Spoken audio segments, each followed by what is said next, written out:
회사 차원에서 야 우리 팀 오늘 술 한잔 할까는 없어요. 스타트업에서도 평일 저녁에 이런 건 없고 금요일에 회사를 일찍 닫고 맥주 한 잔씩 마시고 갑니다. 너무 좋다. 돈은 더 많이 있을 수도 있고 적을 수도 있고 그런데 시간은 모두한테 다 24시간이잖아요. 그렇기 때문에 시간의 가치를 존중하는 거를 굉장히 큰 미덕으로 생각해요. 아무 말도 없이 10분을 넣고 그런 거는 아, 저 사람이 나를 되게 우습게 보는구나라는 그 표현으로 받아들이기 때문에 그거는 진짜 조심해야 돼요.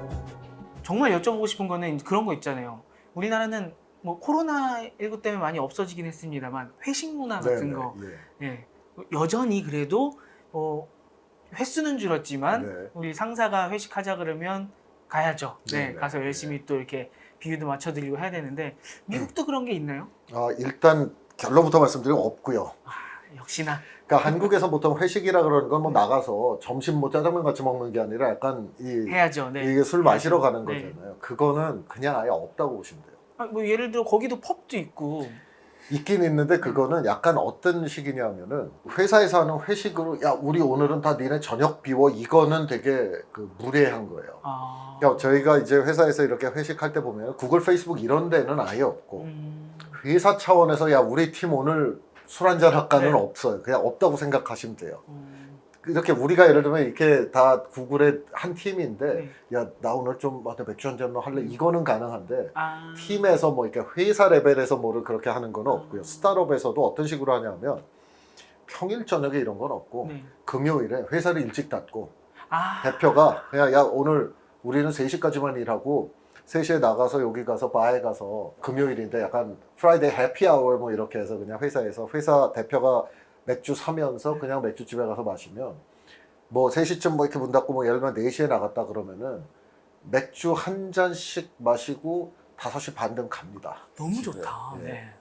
제가 이게 얼마나 저거 했냐면 제가 이제 창업을 해서 이렇게 하다가 그 저랑 같이 공동 창업했던 그 미국인 CEO가 그 다음 투자 펀딩을 받을 때 나가게 된 일이 있었어요. 근데 그 친구랑 뭐 좋게 헤어진 네. 건데 근데 저는 약간 그때만 해도 미국에 오래 산 뒤인데도 한국식으로 생각해서 아니 그래도 3년 동안 동고동락한 한잔해야지. CEO가 네. 나가는데 이거는 거의 네. 죽을 때까지 마시는 거 아닌가. 아, 한국식으로 그렇잖아요. 네. 그날은 뭐 집에 자정전에 안 들어가는 거지. 그게 제 성의 표현이죠. 그렇죠. 네네. 그렇죠. 이 사람과 너 정말 그동안 수고했고 네. 3년 동안 그랬는데 그날 저희가 그래서 저희 오피스 매니저한테 되게 거기 좀 이렇게 넓은 공간에 이렇게 술집을 잘 잡아가지고 저는 그냥 끝까지 마신다고 생각을 하고 갔어요. 네.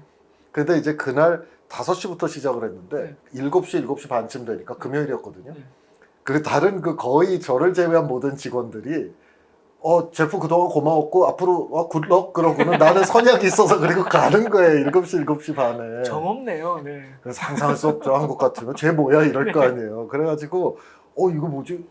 근데 거기다 또 뭐라고도 못 그러고 네. 그래서 결국 그 친구랑 저만 남아서 끝까지 호텔 바에 가서 한 11시까지 이제 왜냐면 저는 그게 약간 한국식으로는 아니 그래도 얘가 나랑 3년을 고생을 했는데 어떻게 회사 나가는데 7시 반에 선약 있다고 가나 저는 이제 그게 되게 한국적인 네. 정서인데 널 쉽게 못 보내라는 의미잖아요. 그렇죠, 그렇죠. 네. 근데 저만 11시까지 걔랑 맥주 마시다 가고 나머지는 대충 8시 전에 다 가는 분위기더라고요. 당사자는 좋아해요? 끝까지 마시면? 좋아했던 것 같아요. 아니면 나 때문에 그냥 있어줬나? 그거를 한번 여쭤보시고 제가 돌아가서 물어봐야 되겠네요. 지금 생각해보니까 그렇게 생각을 안 네. 해봤는데 진짜 그분만 그러네. 좋아하신다고 하면 한국식으로 해볼만 한 거잖아요. 네. 이 친구가 만족스러워 했으니까 그렇죠. 다른 분이야 갔겠지만 네, 네. 근데 만약에 나 너 때문에 끝까지 있었어 이러면 이제 정말로 그렇죠. 아니, 근데 그러지는 않았을까요? 보통 그때까지 경험으로 보면 가야 되면 다 간다 그래요. 근데 또 미국인 제가 이제 약간 드링킹 버디들 네. 그러니까 이렇게 막 한 잔 생각날 네. 때 전화하면 왜 드링킹 버디의 그 룰은 그거지 않습니까? 저쪽에 아무 때나 막 술 마시자고 전화 안 하지만 전화 왔을 때는 무조건 나간다라는 네. 거죠. 그런 드링킹 버디가 저도 한 두세 명 네. 있는데 뭐 한국인도 있고 이제 미국인도 있고 그런데 그 미국인도 그런 친구들은 우리랑 되게 비슷해요. 마시면 그냥 갈짝갈 좀 마시고 약간 이렇게 하는 경우도 있거든요. 영화에서 많이 그게- 봤어요. 마름업이라고 하나요? 예, 뭐 아니 실제로 제가 창업 1년 차에 샌프란시스코에 이제 그 샤브샤브 집이 네. 거기가 저펜타운이 있어요. 샌프란시스코 시내에. 그 샤브샤브 집이 all you can eat. 그러니까 그냥 무제한 맥주랑 하우스 사케 좀 싸구려 사케인데 어쨌든 싸구려 사케랑 샤브샤브 고기랑 기본 야채는 언리미티드인 거예요. 얼마예요? 제가 아니 그게 옛날에 12년 전에 인당 35불. 싼 건 4만 아니지. 원. 인당 그때 한 4만 원 이렇게. 술이 공짜인데요. 아, 그렇죠. 아니 근데 그게 진짜 고급스럽게 먹기 위해서 가는 건 아니고 네. 이제 좀 술도 많이 먹고 음식도 네. 많이 먹는 젊은 층이 많이 가는데 네, 그때 우리는 이제 폭탄을 우리는 네. 옛날에는 위스키랑 맥주를 말고 요즘은 소주랑 맥주를 그쵸, 말잖아요. 그쵸. 네. 미국은 사케밤이라고 그래. 사케밤. 아. 사케 폭탄. 그래서 우리 하는 거랑 똑같은데 소주나 위스키 대신 사케가 들어갑니다. 사케랑 위스키예요? 아니 사케랑 맥주. 맥주. 아. 사케도 약하니까 그러니까 아. 약간 어떻게 보면 뭐 요즘은 소주도 약하죠. 네. 그래서 거의 도수로 보면 소맥 폭탄처럼 되는 건데 그걸 이렇게 해서 얘네들이 술 마시기 내기를 했어요. 그렇게 했는데 진짜 등치 큰 그 중국계 미국인 그 직원이 있었는데 둘 다 젊었고 또 하버드 나온 백인 여직원이 있었는데 이 둘이 끝까지 결승에 남아서 이걸 하고 진짜 이렇게 500잔에 사케를 이렇게 2잔 부은 다음에 원샷을 하고 빈 거 머리에 대는 시합을 하는 거예요. 근데 그 백인 여자가 이겼어요. 여자 직원이. 그러니까 보통은 그런 걸 안 즐기지만 또 즐기시는 분들은 거의 우리나라 한 7, 80년대처럼 뭐 끝까지 가시는군요. 빈도가 낮아요. 아, 빈도가 한국은 약간 낮으니까. 그렇게 한 달에 한 번씩 그렇게 먹는다고 맞죠, 네. 치면 매주 하시는 분도 계시고. 그렇죠. 네. 근데 이제 미국에서는 한 1년에 한 번, 음. 창업 1주년 뭐 이런 아. 때, 연말 파티 네. 뭐 이럴 때 하고요. 네. 그때 제가 기억나는 게 샤브샤브 집에서 MIT 나온 미국인 직원이 네. 이렇게 술 취해가지고 주인이랑 싸워서 똑같네요. 어디나. 그렇죠, 똑같죠. 그래서 제가 그때 이게 사람 사는 게 다 똑같구나. 네. 역시 제가 MIT 나온 뭐야 저렇게 술 먹고 또 결국 주인이랑 싸우네. 막 주먹질 하려고 막 그러면서 그래요? 막 우리가 야야 너 이러면 안 돼 네. 그러고 막 끌고 가고. 그리고 그때 이제 노래방을 또 갔는데 가라오케 뭐 이런 거. 가라오케도 노래 부르는 거 좋아하는 사람들도 있어요. 미국 사람들도. 근데 가라오케를 가는데 미국도 가라오케는 술을 못 팝니다. 아. 그러면 또 남자들은 백을 안 들고 다니잖아요. 네. 근데 여자 직원들은 미국 직원들도 좀 이렇게 가방이 있죠. 네. 그럼 범수 우리가 술 사갈게 그러면 편의점에 가서 맥주랑 이거 사가지고 옵니다. 칩이랑 이거 포테이토 칩이랑 이렇게 해서. 네. 그게 사실 네. 표면적으로 보면 예를 들면 이렇게 그 대표이사 뭐 나가는데 네. 7시 반에 선약 있다고 가는 그런 문화도 있는 반면 네. 우리랑 굉장히 비슷한 것도 있거든요. 아. 그래서 저는 이렇게 생각을 해요. 본질적으로는 사람이 사는 모습은 상당히 비슷하다. 다만 문화적으로 우리가 정의라고 생각하는 게 미국 기준으로 볼 때는 과하게 오지랖이 넓은 그러니까 약간 나의 사생활을 침범하는 게 그러니까 그 선을 어디에 긋느냐의 차이지 네. 저는 사람이 생각하는 거 좋아하는 거 이런 거에 대한 거는 저는 상당히 비슷하다. 다만 번딩을 한다 그러죠. 우리가 번딩, 팀워크 빌딩을 할 때도 조금 그 팀워크를 빌딩하는 방법이 조금 다를 뿐이다라고 생각을 해요. 좀 더 다양성 인정이 되네요. 우리는 하나 회식하자 그러면 무조건 다 남아 있어야 되는 건데 이쪽은 약속 있는 사람은 가고 뭐 남아 있을 사람은 같이 또 그렇죠. 그러면 지금 이메일부터 술 문화까지 많이 들어봤는데요. 혹시 또 일단 한국은 회의도 그렇고 미팅도 다 길어요. 그쵸. 네. 네, 그러니까 우리가 예를 들면 여기서 예를 들면 스타트업이 와서 피치를 한다라고 네. 하면 보통 저희가 회사에서 서울에서 직원들이 이거를 잡을 때 1시간 반을 이렇게 블록을 해놔요. 캘린더에서. 그쵸, 그쵸. 회사 캘린더에서. 근데 미국은 지금 네. 스타트업이랑 처음 만나서 그럼 나 피치 한번 들어보자 그러잖아요. 지금 기본값이 30분이에요. 미팅을 30분짜리로 잡아요. 미국에 이제 그 캘린들리라는 그런 종류의 서비스가 있는데 그건 뭐냐면 구글 캘린더랑 연동이 돼서 상대방이 내 캘린더 내용은 못 봐지만 비어있는 시간을 고를 수 있게 해주는 그 서비스들이 있거든요. 근데 그런 것들로 할 때 기본을 그 캘린들리를 쓰는 사람이 30분짜리를 디폴트 그러니까 기본으로 할 거냐 45분 1시간의 선택이 있는데 본인이요. 예, 네. 요즘은 30분짜리가 기본이에요. 그러니까 첫 미팅을 해서 30분 동안 봐서 이게 좋으면은 그 다음에 다시 미팅을 잡든지 하는 거지 처음부터 1시간을 잘 안 잡아요. 예, 그게 되게 차이가 있어요. 그러니까 늘어지는 걸 싫어해요. 시간을 안 쓸 거면 아예 짧게 안 쓰죠. 왜냐면 1시간을 잡아놨는데 30분에 끝내긴 좀 미안하잖아요, 우리가. 그러니까 아예 30분으로 잡아놓고 필요하면 그 다음 미팅이 없으면 상호 합의하에 좀 더 길게 하고 아니면 다음에 다시 약속을 잡고 이게 제가 처음 갔을 때 18년 전에는 30분은 아니었거든요. 근데 네. 지금은 점점 줄어서 30분이 됐어요. 그렇게 되면 늦는 건 상상도 못 하겠네요. 안 되죠. 그거 한두 번 늦으면 안 됩니다. 예, 그거 늦는 게 습관되면은 진짜 안 되고요. 저도 투자하는 사이드니까 어떻게 보면 뭐 값도 아니지만 어쨌든 세간에서는 그래도 네, 값 아니냐 이렇게 생각을 하시잖아요. 근데 제가 늦게 들어가는 경우는 거의 없어요. 그럼 늦게 들어가면 예를 들어 보통 늦는 경우는 제가 게을러서 늦는 게 아니라 백투백으로 연속해서 미팅이 있을 그쵸, 때 이제 그쵸. 앞에 미팅이 좀 생각보다 자꾸 오래 네. 걸리면 이제 한 1, 2분 늦는데 그럴 때도 조금 이게 정시에 못 끝날 것 같다 그러면 미리 그 미팅을 하면서 이메일을 씁니다. 나 오늘 한 2, 3분 늦을 것 같으니까 미안해. 2, 3분도 2, 얘기를 해줘야 3분도 돼요. 얘기합니다. 그냥 아무 말 없이 2, 3분 늦게 들어오고 이러는 거는 그럼 만나는 건 거의 딱 정시 딱 맞춰서 만나나요? 아니면 조금 일찍 가는 게 예인가요? 조금 일찍 가야죠. 아, 근데 그것도 약간 가불 관계가 어쨌든 미팅에 어느 한쪽이 조금 더 아쉬운 경우가 더 그렇죠. 많잖아요. 네. 친구 사이엔 좀 늦어도 네. 되고요. 근데 그렇게 약간 한쪽이 아쉬운 비즈니스 관계일 때는 무조건 아쉬운 쪽이 조금 더 먼저 나감으로써 나의 진정성, 네. 나의 열성, 근면함을 보여줘야죠. 아, 이거 똑같아요. 뭐 한국도 그렇지 않나요? 그렇죠. 우리나라는 근데 조금 아쉬운 분들은 일찍 나와 있고 갑은 약간 더 늦게 와서 아니, 좀 오래 그거는 기다려야 없어요. 되거든요. 그거는 없어요. 아무리 네. 갑이라도 네. 이렇게 늦게 그러면은 그거는 상당히 좀 예의가 아니에요. 예의가 아닙니다. 아. 늦으면 반드시 5분을 늦어도 I'm running a little late 뭐 이런 식으로 그냥 막 가면서도 이렇게 네. 얼른 한 줄이라도 타이핑을 해서 보내야죠. 아, 아무 연락 없이 15분 이거는 완전 노노입니다. 그러면 안 되고요. 진짜 저 사람 해야 약간 돼요. 신뢰 잃어버리는. 그렇죠, 그렇죠. 아무 말이 없으면 안 돼요. 왜냐면 이메일은 쓸 수 있잖아요. 네. 근데 아무 말도 없이 10분을 늦고 그러는 거는 저 사람이 나를 되게 우습게 보는구나라는 그 표현으로 받아들이기 때문에 그거는 진짜 조심해야 돼요. 오.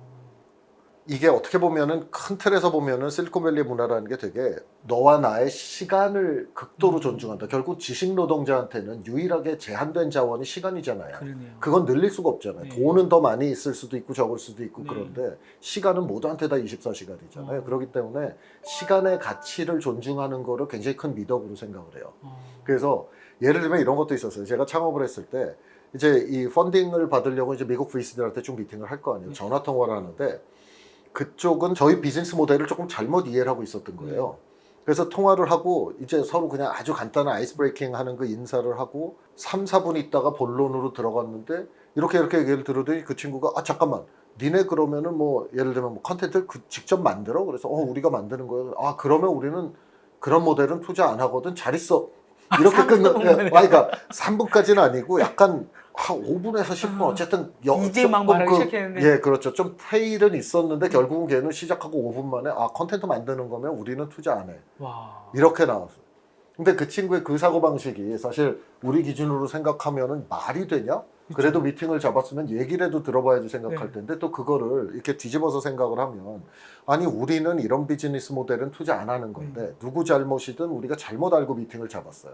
근데 그러면은 어차피 투자 안 할 내가 저 사람의 시간을 20분, 30분을 쓴들 그게 무슨 서로 도움이 되냐. 차라리 여기서 시간을 절약하는 게 낫지 않냐. 그런 사고방식이거든요. 그래서 저도 그때는 약간 문화적으로 근데 그때 저희 그 미국 공동 창업자들도 투덜투덜 거렸어요. 얘 그래도 너무한 거 아니야? 뭐 그랬는데 저는 그거 이렇게 좀 양면으로 볼 수 있다고 생각해요. 그게 오히려 서로 시간 아끼자라는 좀 합리적인 선택으로 볼 수도 있는 거죠. 시간을 아끼는 거는 좋은데 여기서 조금 의문이 드는 건 네네.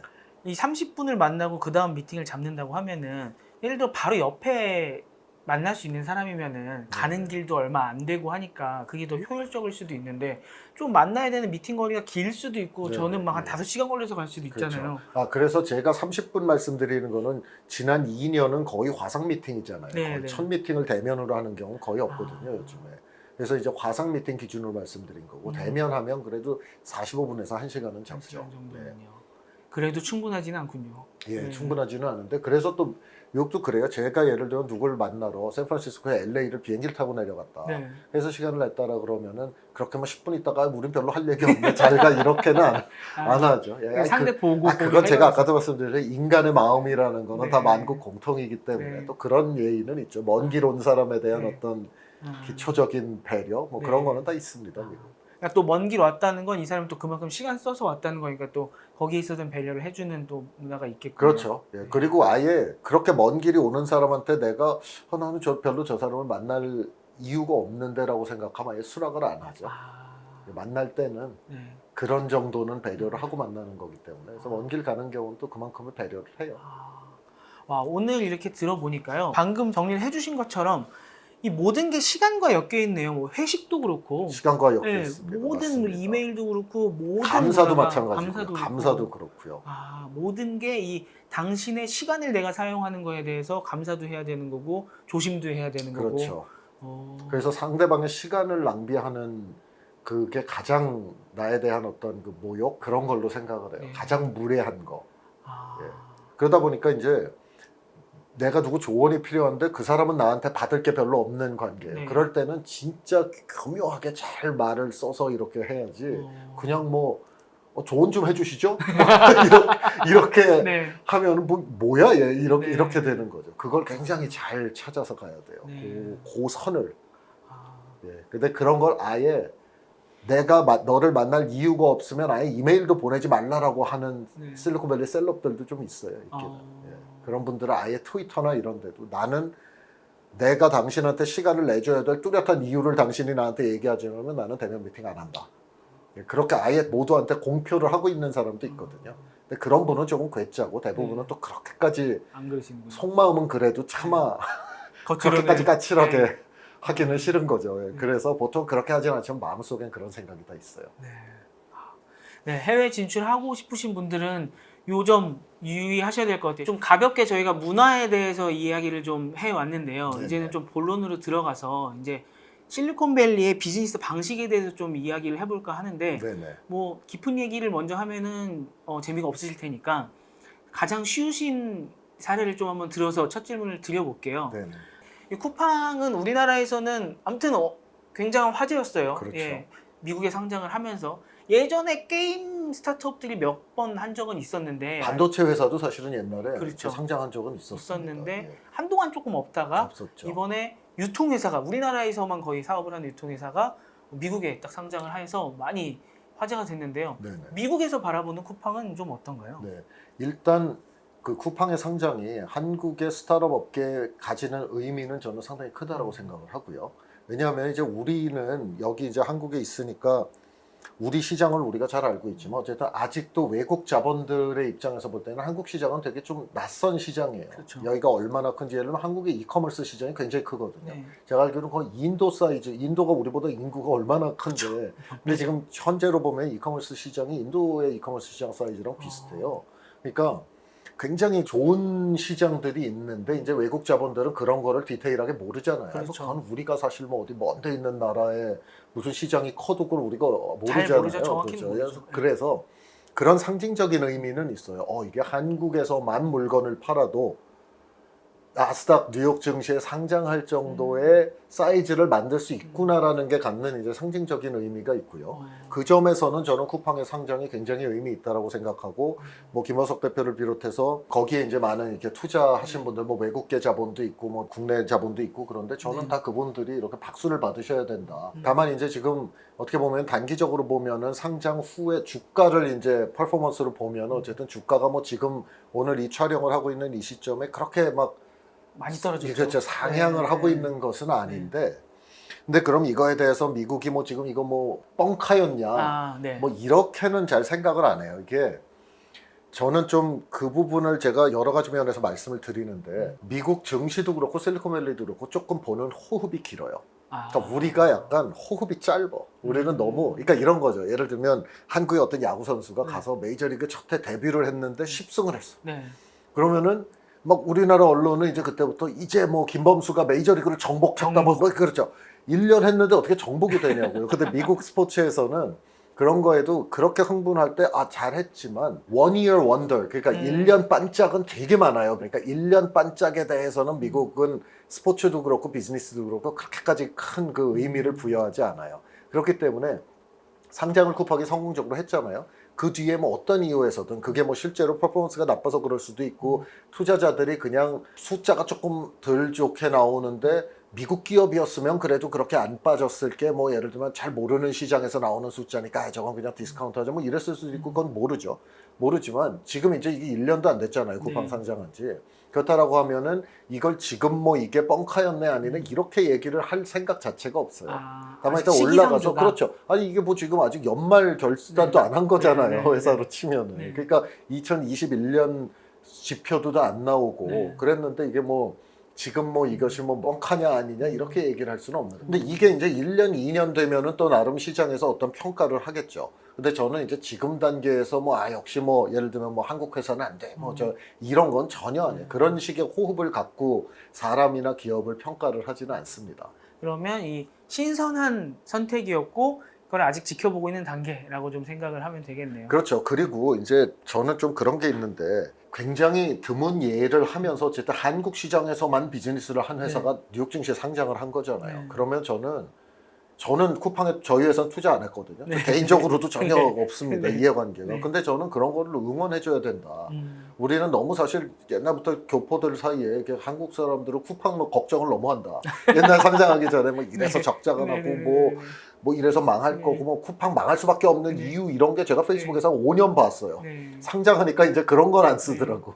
근데 이제 또 상장하니까 뻥카다 뭐 먹튀다 뭐 저는 그렇게 안 했으면 좋겠다. 쿠팡 같이 이렇게 한국에서만 비즈니스를 해서 뉴욕 증시에 상장시키는 회사 하나 만드는 게 얼마나 힘듭니까? 그 매출을 내는데 대한민국 국민이 엄청 물건 많이 사준 거잖아요. 그렇죠. 쿠팡. 저도 출장 와서 지금도 쿠팡에서 딸내미가 오징어 게임 할로윈 코스튬 사다 달라 그래가지고 제가 지금 쿠팡에서 주문해 놨거든요.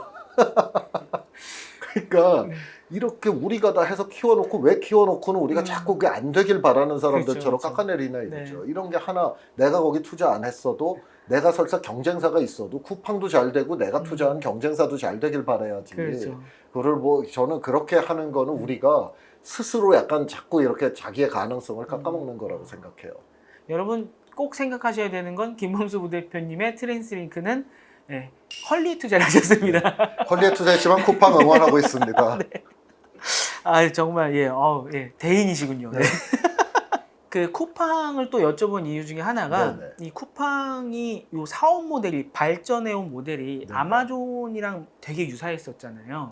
이 쿠팡 같은 경우를 보면서 그래도 이 규모를 확 늘려갖고 이렇게 시장을 잠식하는 이런 모델들을 보면서 아 이게 실리콘밸리의 모델이다라고 좀 많이 들어왔었거든요. 네네. 근데 실제로 보시기에는 실리콘밸리의 스타트업의 성장 모델, 네. 그다음에 한국의 성장 모델 이런 게 좀 다른 점이 있나요? 그러니까 쿠팡의 모델이 어떻게 보면은 되게 지금은 이제 결과적으로 상장을 해서 거기에 투자했던 분들한테 유동성이 생겼으니까 네. 이제 뭐 결과적으로는 다 잘 된 일인데 사실 그 과정에 이제 주로 비난을 했던 그 여러 포인트들이 있지만 그 포인트 중에 하나가 계속 적자 내면서 돈도 못 벌면서 그렇죠. 투자 많이 받아가지고 그걸로 그냥 몸집만 계속 매출만 키우는 거 아니냐, 거래액만 키우는 거 아니냐. 저러다 이제 크게 그런- 한번 터진다고 그렇죠, 이런 식으로 그렇죠. 해요. 근데 그거는 그런 모델을 하려면 네. 나한테 그 자금을 대주는 투자자들이 있어야 가능한 거잖아요. 그렇죠. 그렇죠? 그러니까 그거는 사실 실리콘밸리가 가장 잘하는 게임인 건 맞아요. 왜냐하면 자금이 워낙 유동성이 풍부하고 VC 돈이 많기 때문에 뭐 이렇게 했다가 여기에 좀 뭐 예를 들면 1조를 물렸다. 뭐 그래도 그거 가지고 뭐 실리콘밸리가 망하거나 뭐 VC가 망하거나 이러지 않으니까. 그렇죠. 한국은 옛날에는 그만한 자금이 들어올 때가 없었기 그렇죠. 때문에 그 게임을 할 수가 없었죠. 네. 사실 그리고 실리콘밸리도 지금 이제 한 5, 6년 나온 그 비전 펀드, 사실 쿠팡도 네. 이제 비전 펀드에서 손정희 회장 쪽에서 투자를 많이 받으셨잖아요. 근데 그리고 요즘은 이제 또 그 헤지 펀드에서 출발한 타이거 글로벌이라는 데가 이제 막 이렇게 한국인이 창업한 유니콘 회사들에 가서 그냥 반나절 미팅하고 1,500억 막 이런 식으로 이제 투자를 해주는 거죠. 네. 그래서 그 게임 방식이 실리콘밸리에서 온 거는 맞아요. 다만 그게 모든 사업 모델에 통하지는 않는 것 같아요. 예를 들면 시장이 정말 클 때는 적자를 많이 내더라도 그 시장의 점유율을 높이는 게 사용자가 한번 쓰다 보면 딴 걸로 바꾸기 어려운 것들이 있잖아요. 사실 쇼핑 그렇지 않습니까? 이커머스도 아마존 이렇게 쓰다 보면 딴 거에서 뭐 이렇게 살려면 그것도 귀찮거든요. 습관이 돼버려서 그렇죠. 그게 딴데 마찬가지죠. 불편해요. 예, 불편하죠. 그리고 어디 가서 뭐 또 이렇게 인터페이스가 조금씩 다르니까 네. 뭐 어디다가 어떻게 저장하고 뭐 어떻게 못 결제를 해야 돼. 찾고 막. 그렇죠, 네. 그렇죠. 그러니까 이게 익숙해지면 그런 경우는 사실은 조금 더 적자를 오래 보더라도 많이 해서 내 사용자가 이 사용자들이 떠나기가 좀 쉽지 않잖아요, 그렇죠? 근데 예를 들면 또 사용자들이 별로 떠나도 불편하지 않은 서비스들이 있거든요. 네. 우리 입장에서 이렇게 A에서 B로 올라타기가 어렵지 않은 것들, 뭐 그런 거는 사실 그 모델이 통하지 않을 수도 있고요. 그래서 그 모델 자체는 저는 그게 선악은 없다. 다만 그게 어떤 시장, 어떤 품목, 어떤 아이템이냐에 따라서 그 게임 방식이 먹힐 수도 있고 안 먹힐 수도 있다. 그렇게 생각하고 쿠팡은 그걸 그 게임 방식을 큰 한국의 이커머스 시장에서 잘해서 일단 지금 시장을 선점을 한 거죠. 요 쿠팡의 방식도 실리콘밸리에 있다 가져온 거 좀 신선했었는데 혹시 실리콘밸리에 있는 방식 중에 우리가 아직 못 경험해 본 좀 신기한 방식도 있나요? 실리콘밸리가 약간 황당한 데 투자를 잘해요. 화성에 로켓을 쏘겠다 그러지 않습니까? 네네. 근데 거기도 투자를 하잖아요. 그러네요. 언제 갈지 모릅니다. 네, 화성에 지금. 네, 네. 뭐 달도 지금 못 가는데.